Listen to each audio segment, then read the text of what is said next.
Okay, so you'll find the week 3 lab. You open the topic, and you can download the manual from here. As I told you, we are having 3 compilers online. All of them I'm choosing number 3.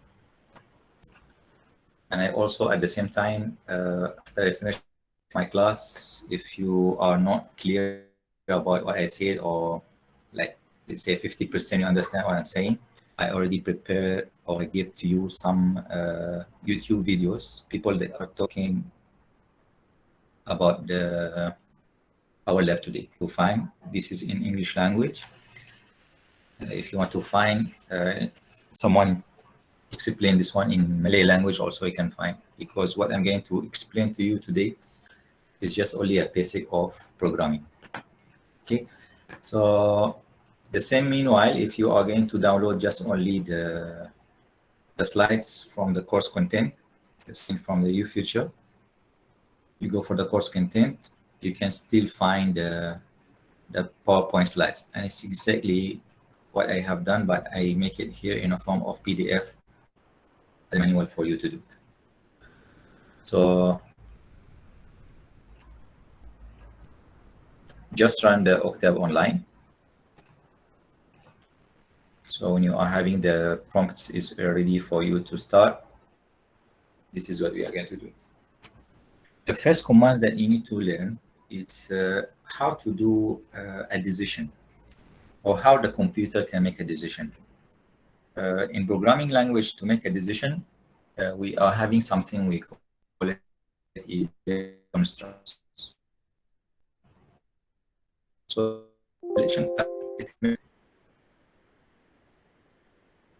is here and construct.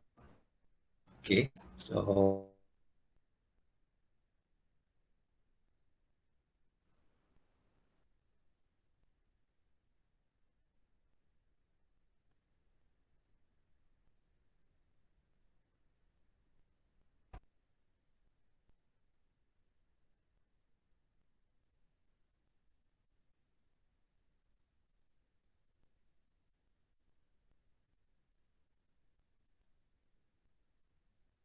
the answer back for this question is true.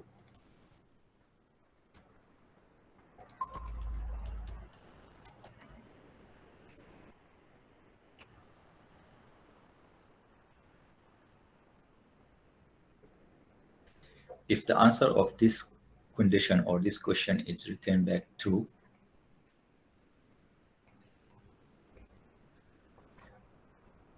any commands between f and end, let's say that you're having about like 10 lines of code here, or thousands lines of code in here, what's between f and end is going to be executed. So this means it's going to be executing all these commands, or what we call it here, it's program number 1.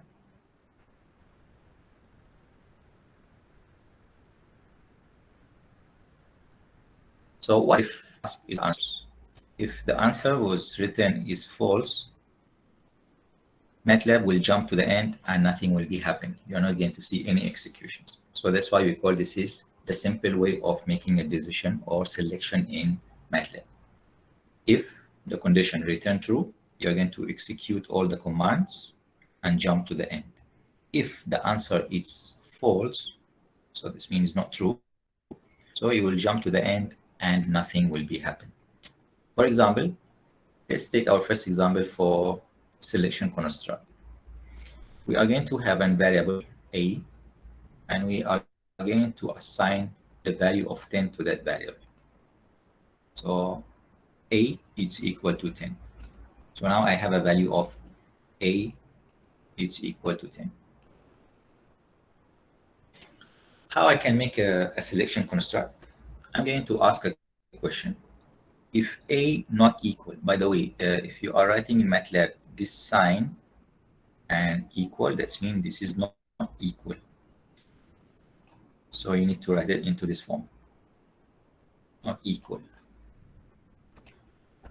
I am asking a question here, or I am putting a condition here.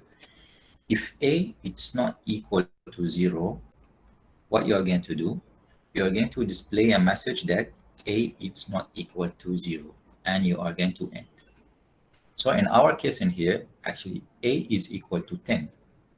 So to translate this one, I'm saying if 10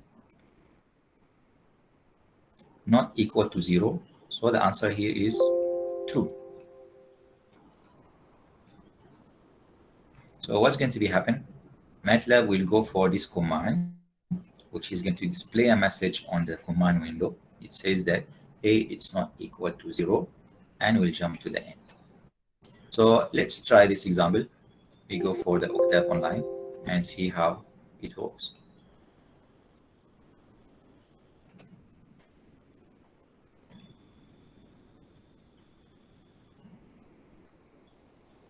Okay, so first, I'm going to write A is equal to 10. I'm going to put a semicolon because I don't want to see the answer of this. So now I have n is equal to, and I'm going to write if A not equal to 0. You can see from here, now it's changed. MATLAB is waiting for you to write your next command.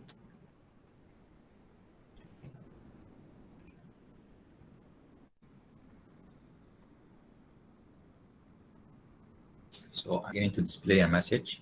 The command to display the message, you just write DISP, open a bracket, and you write A is equal to 0. Close the bracket and hit enter. So of course you are not going to see anything because it's compulsory to write the command of end. This is to show to the MATLAB that this is the end of the selection construct. Hit enter. Let's wait for a second. You're going to see the message is displayed on the screen that A is not equal to 0. Why? Because 10 not equal to 0, the answer is true. So what's between F and N is going to be executed. Then you're going to see the message on the screen. Okay, this is how we write the example. And at the end, you are going to see the message on the screen that A is not equal to 0. So now let's play with this constructs a little bit. Let's say change A to be equal to 0. Am I going to see the message on the screen or not? So I'm going to make now A is equal to 0. Let me clear the screen first. So I will make A is equal to 0. So we change it. Now I'm going to write the if command again. If A is not equal to 0, I want you to display the message that A is not equal to 0 and end.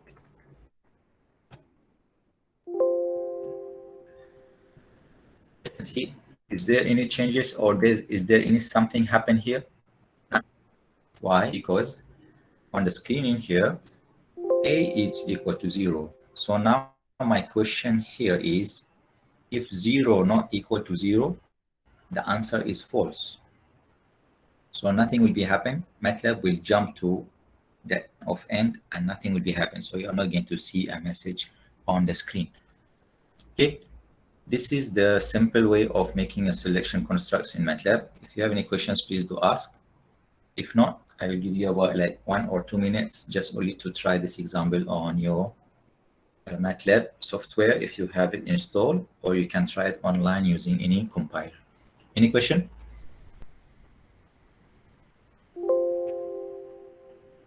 No question.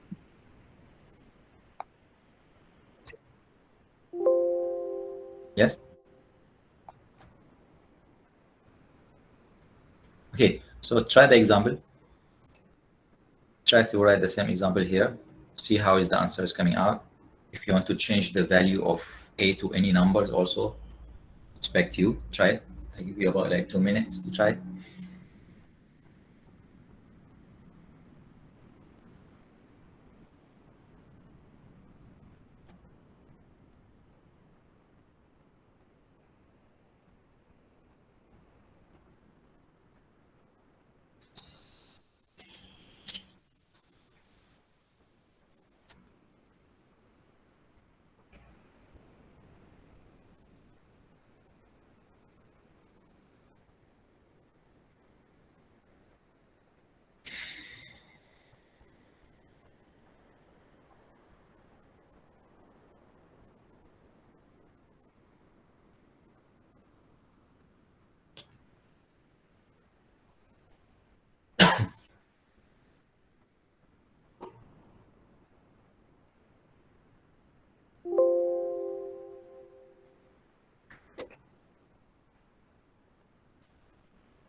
Okay, so now we can make also the programming, it's more also interactive, and we can make the selection process, it's more complicated and more intelligent.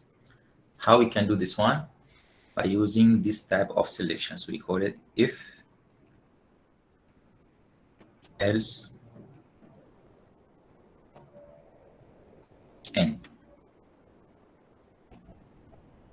Okay, so now we are having another new terms here, which is else. This one is a really good, and you could use this else for many of your engineering solutions problem. Let's say that you are talking about temperature. So let's say that your temperature that you want to achieve is about 70% degree. So you are asking questions. If the temperature is greater than 70 degree, so it means you want to run a cooler. If the temperature is still lower than 70%, you want to run a heater. So how you are going to do that? If you are going to use just only what we had learned, if and end, we need to write like 2 or 3 times to achieve. But if we are going to use this if and else end, it's going to be easy. We can write it in one time. Okay. So how this if else end it works? It works in somehow the same, but it works with the true and false.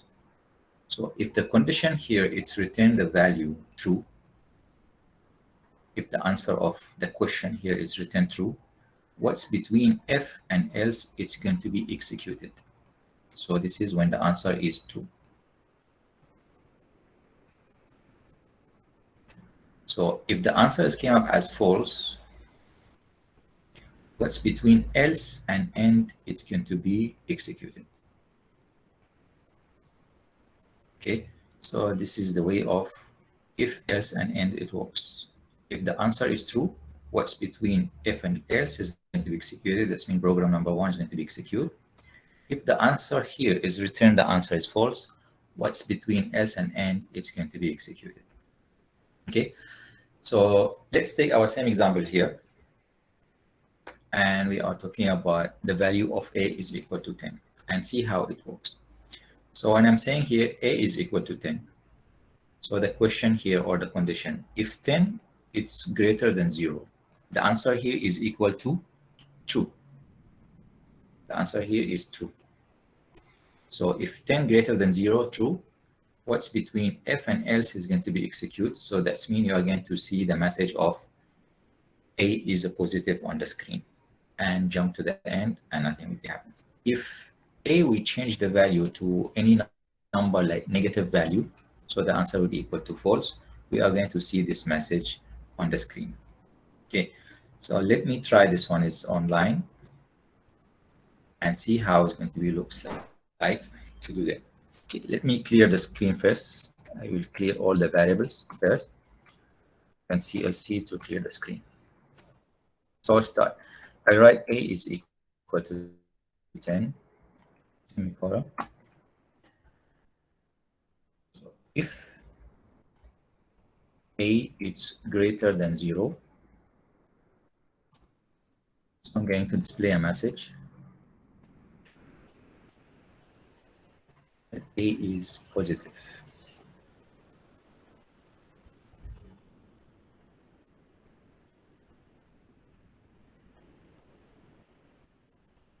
Else, I'm going to display a message that a is not positive or it's a negative value.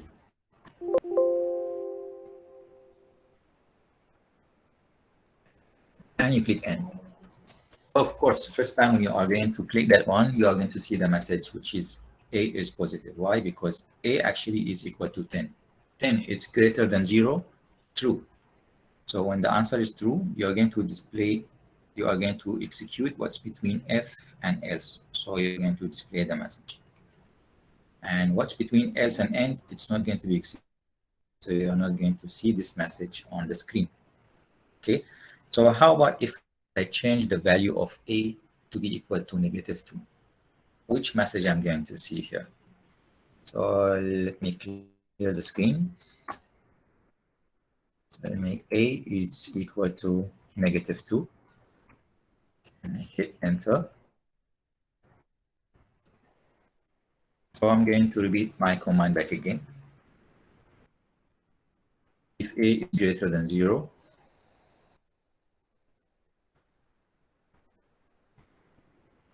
we're going to display the message that it's positive. Else, we'll display a message that it's not positive. And you are going to write N. So the message that you're going to see it now on the screen that A is not positive.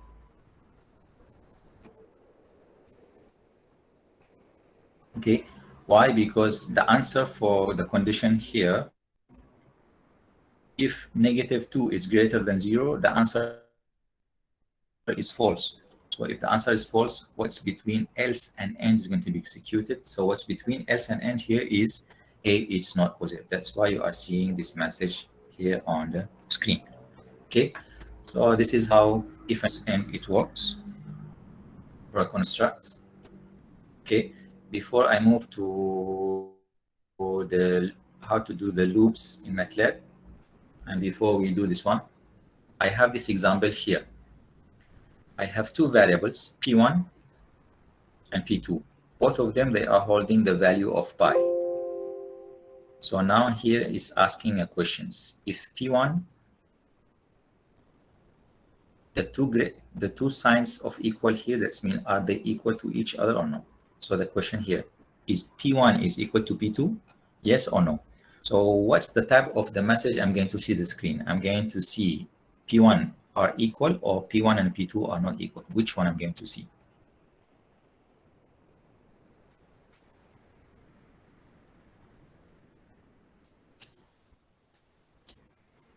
What?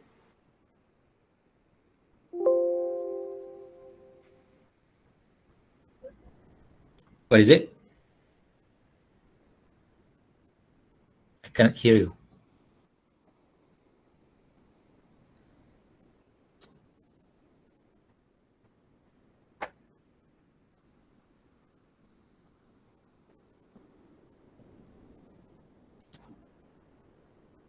Which answer is going to be on the screen?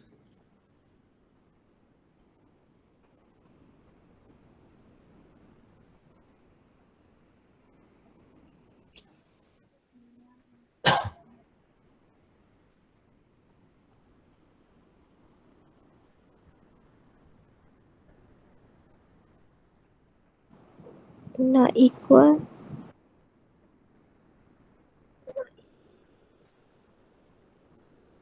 We are going to see P1 and P2 are not equal, right? Why? Because P2 is slightly greater. Why we are going to?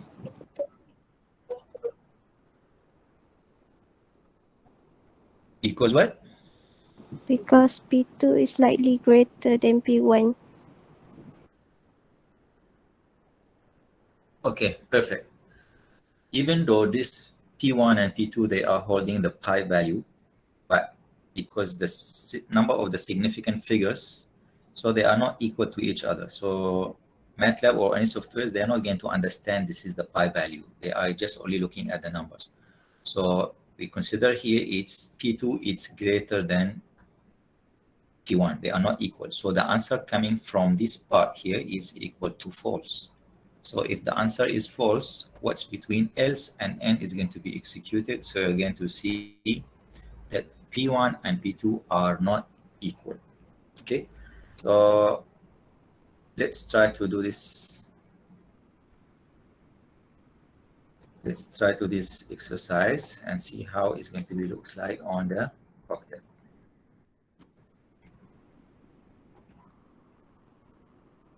Okay, so clear everything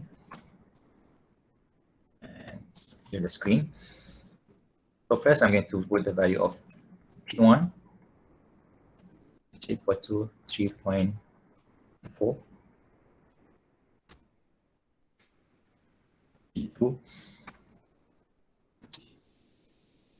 equal to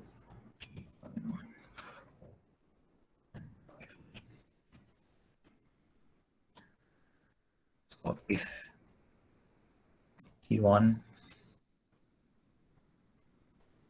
equal to P2,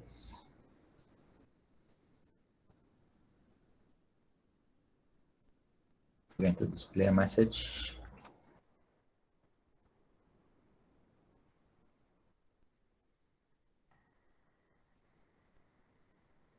P1 and P2 are equal.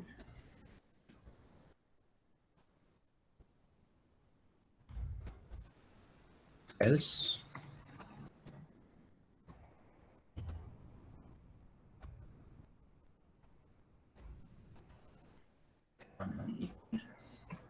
and click on end.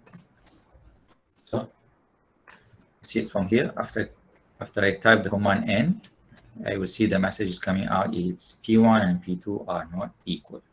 Okay, because the number of the decimal points. So these two numbers, they are not equal.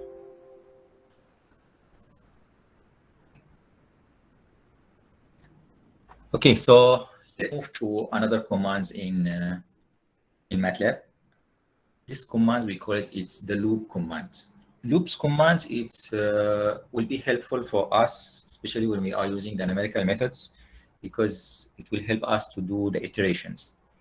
Last time, or for the classes that you are solving using bisection methods or false position or Newton-Raphson or the second methods, each time you finish one iterations, if the tolerance error is not matched, you need to iterate one more time. So how to do this one in MATLAB? You need to use loops. So there are two types of loops in MATLAB. The first loop, we call it is the for loop. It's a for loop. When we are using the for loop, we are using the for loop when we know exactly how many times we want to iterate or how many times you want to loop. Let's say that you want two loops for 10 times. So that means from 1 to 10. So you know when exactly you are going to stop. Or let's say that you want to iterate about 30 times. So you know exactly that you want to go from 1 to 30. So this is the suitable loops that you are going to use, which is 4. There is another loop. We are going to take it later. But now let's start with the loops of 4. So we know that we use the loop for when we know exactly how many times we want to iterate or how many times we want to make a loops. The syntax command, it's really easy. What we need to write, we need to write for and make an array, let's say from 0 to 5 or from 0 to 10 or whatever. So whatever is going to be between 4 and end, it's going to be executed. So all these commands is going to be executed based on your array. 100 times, 1,000 times, million times is going to be executed. Okay, our first example, we are going to make an array from 0 to 5. So from 0 to 5, that means I have 0, 1, 2, 3, 4, 5, 6 times. The step size here is equal to 1. So this loop is going to be repeated 6 times. Okay, each time we are doing is going to be display a message on the screen. It's hello message. How actually this loop works? It works like this.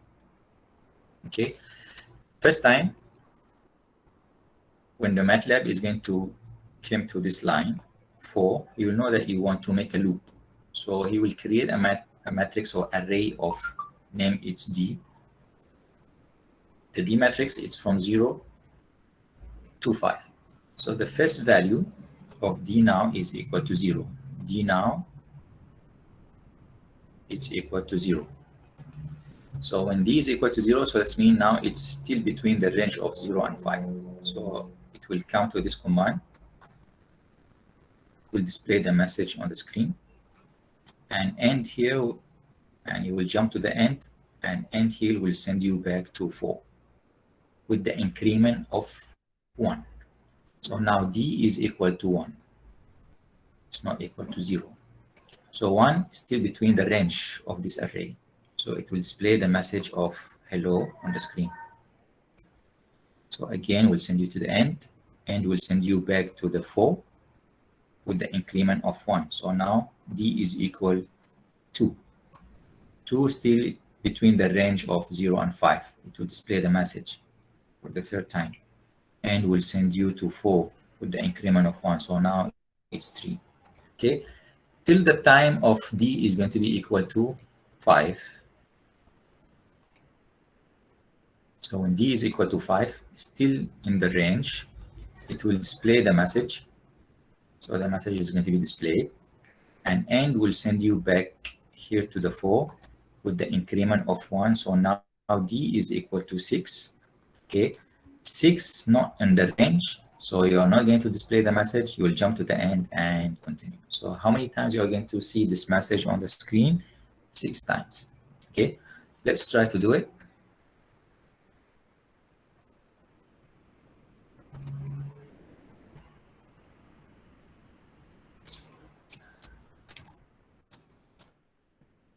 So 4 D is equal to from 0 to 5.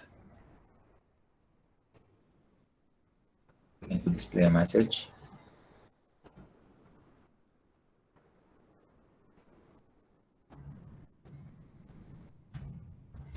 And then okay.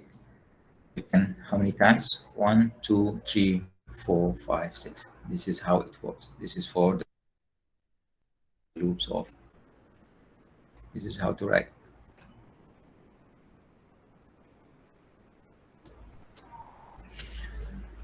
Okay.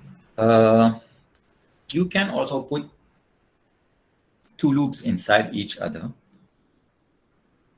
Sometimes you are going to need to do this one for any specific problems, but I don't have any chemical engineer problems about how to have 2 loops inside each other. But sometimes we need to put 2 loops inside each other. Like for my case in here, I have outer loop, which is A. It's from 10 to 50 step by 10. So this outer loop, it's working as 10, 20, 30, 40, and 50. So 1, 2, 3, 4, and 5. Okay. And I have internal loop, which is B. It's from 0 to 1, but step by 0.1. So it's going to give me about 11 times. From 0 to 1, step by 0.1. So 0, 0, 0.1, 0.2, 0.3, and so on till 1. So this is going to be, this is equal to 5 elements. This loop is equal to 11 elements. Each time we are doing that, I'm going to display a message of hello on the screen. So how these 2 loops working together? Let me explain. The first time you are trying for loop, the outer loop. So the MATLAB is coming to this line. He will create the matrix or the array of A. It's from 10 to 50. So the first element of A is equal to 10. A is equal to 10. So MATLAB will go for the next line. You will see that there is another loop, which is B. So B is starting from 0. So now B, it's equal to 0. MATLAB will go for the next line, or the next line is displaying the message. So you will show the message of hello on the screen. So this end, it's belong to this loop. So this end will send you back to the B loop with the increment of 0.1. So now B is not equal to 0, it's equal to 0.1. So 0.1 is still in the range. So you will display the message of hello on the screen. And end here will back you again to B, but with the increment of 0.1. So now it's 0.2. Display the message on the screen. This one again will send you here with the increment of 0.1. So now it's 0.3. Display the message on the screen. Okay. Till the answer is equal to 1. So let's say now here we already loop and B now is equal to 1. So P is equal to 1, still in the range. It will display the message and will send you back here with the increment of 0.1. So 0.1.1 is not in the range. So we will come up to this end. This end will send you back to the outer loop. We'll back to the A. So A now is going to be equal to 20. So when A is equal to 20, again, it's going to be executed. We will go down again to the inner loop, but now we are going to start from scratch. B is equal to 0. And it's hello for 11 times. So how many times are you going to see this message on the screen? 55 times. Why? Because 5 for the outer loop and 11 for the inner loops times together, you are going to get the answer of 55. 55, you're going to see this message on the screen. Okay. Let me do this one on the octave. I will clear everything first. And clear the screen. So let's write the outer loop for A. It's equal from 10, step by 10, to 50. Inner loop for B is equal to 0, step by 0.1 to 1. Say the message. N for the inner loop and N for the outer loop. So you're going to see the message of hello. It's about 55 times on the screen. Okay. This is how to write. So you can try it by yourself. Okay, so now let's go for a real example. Actually, doing the loop or doing the select constructs is not just only to display a low or high on the screen. How to do this one actually in an engineering problem, or how to describe a physical phenomena. Let's see our example here. And to see how we can use the loops to show us any physical phenomena like a wave, the sounds for the lights or the light. This example is to the frequency is defining the characteristic of phenomena, including sounds and light. So you want to draw the wave of the sound or a light. If this physical phenomena can be introduced by this equation, which is the cosine wave frequency for f cycles per second. So this is the equation with the f cycles per second. So we need to plot the cosine waveform with the frequency cycles. It's already given to us 4 values: 0.7, 1, 1.5, and 2. So now I know how many times I'm going to loop. I will loop for 4 values: 0.7, 1, 1.5, and 2. So he's asking from us is the time is going to be within 4 seconds. So the values per second is going to be from 0 to 4 seconds. How is the wave of the lights or the sounds it's going to do? So first things I need to do, I will create the array for the time.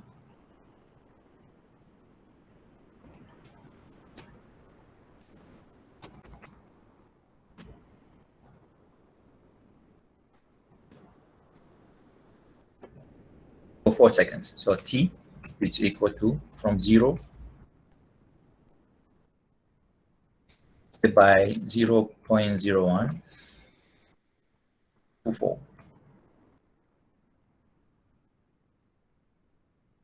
Okay, so I created my sequence of time. Now I will create my loop for the cycle. For my f cycle is equal to these 4 values: 0.7,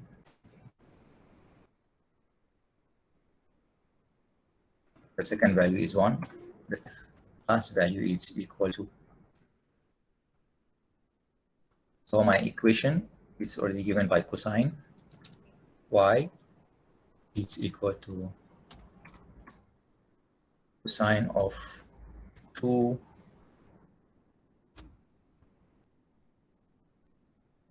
times the value of pi times the cycle f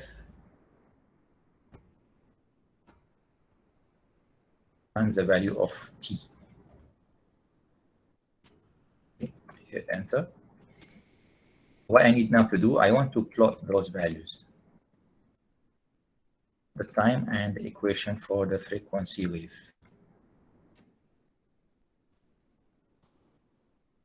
And don't forget to write end. So just wait for a second, then you are going to see the frequency wave for that cosine equation. Okay, so this is why we are using the loops. It will help us to draw something like this. Okay, it's not even by drawing, also it can give us any solutions. Here I will give you about like 4 minutes or 5 minutes just only to try the example. If you have any questions, please do ask before I move to the last commands of our class today.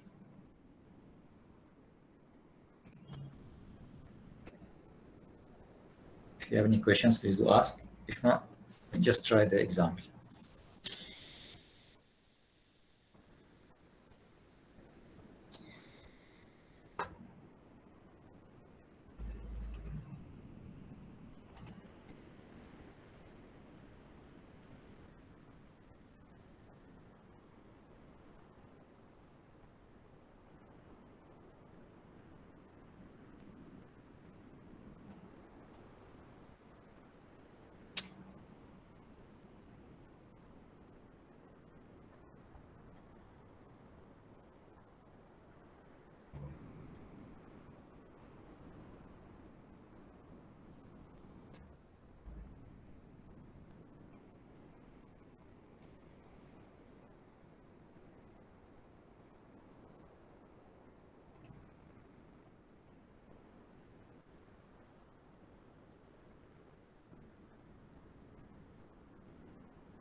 Okay, do you have any questions about the previous?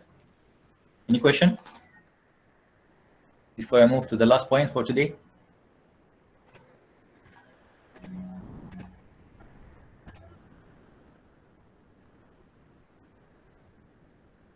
Yeah, what is it?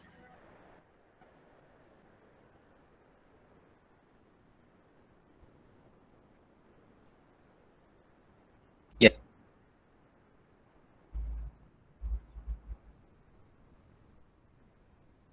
No, it's not going to be. Why? Because your equation is just only one equation. When you are plotting the value of t and y. So your values is here is coming. So the f values is going to be inside in here. So y is going to be have a sequence of values. Let's say 1, 2, 3. This is the values of y. And the t, you already have the sequence of value of t. So you are having two columns of values. So now you are plotting just only these two columns. If you want to see this, if you want to see the value of t and the value of y, remove the semicolon from here, then you are going to see the value of t and y that you are plotting here. Okay.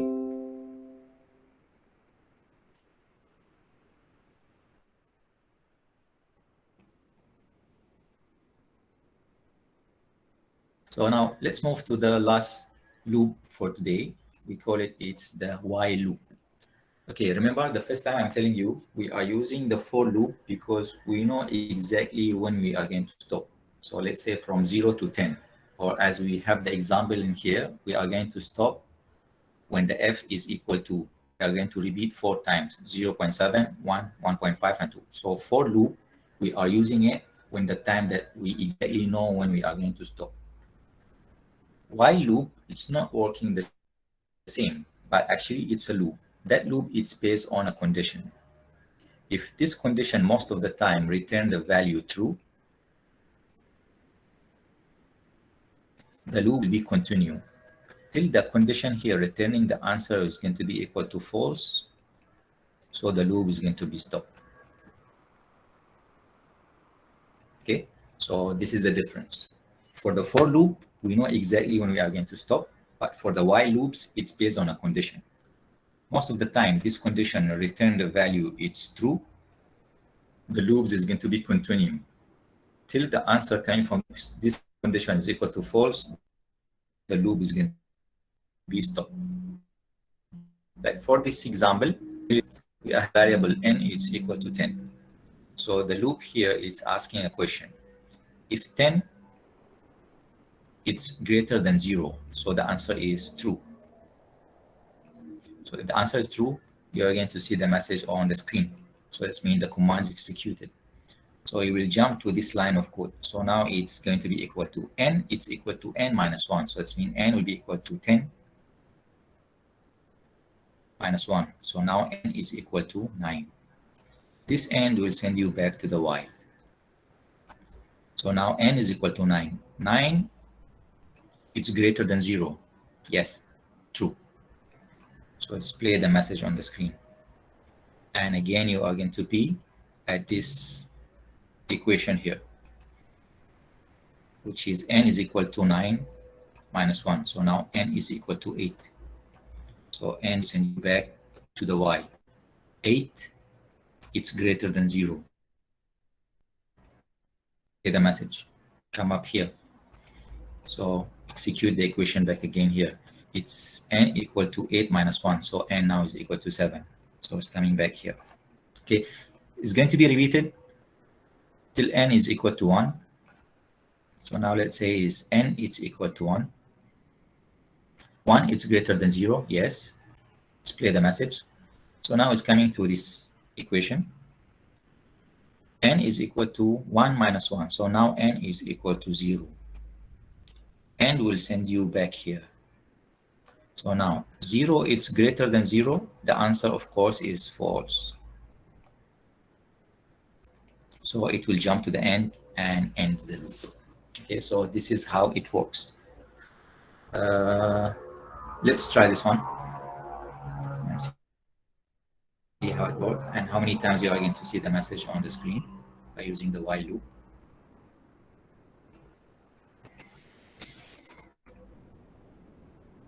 Here and clear the screen. So n is equal to 10,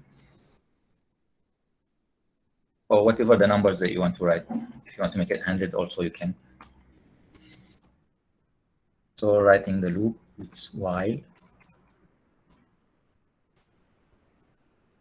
and it's greater than 0. So display the message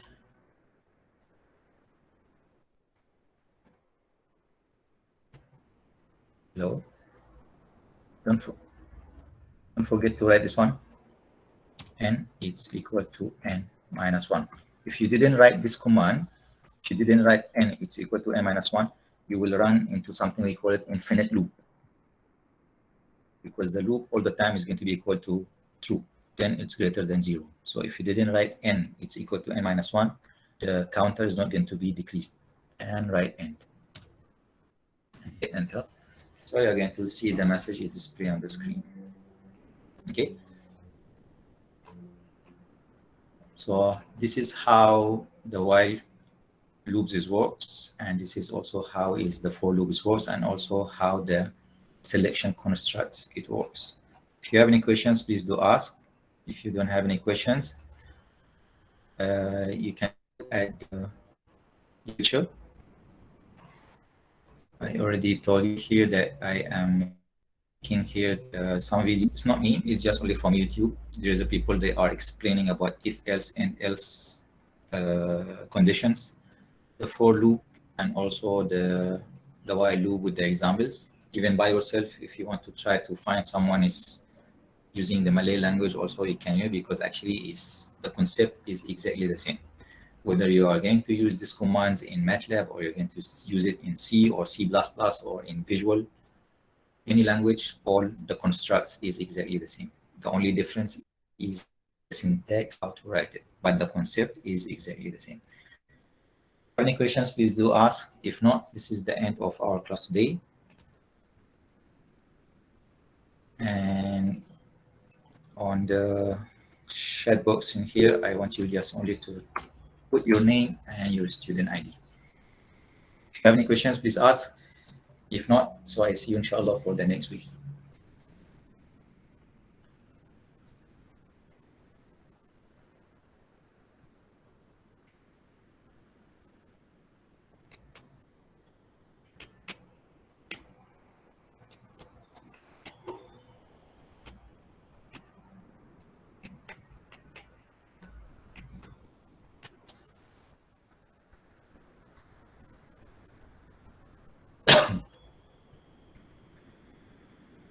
Thank you all. Take care. Stay safe. See you inshallah for the next class.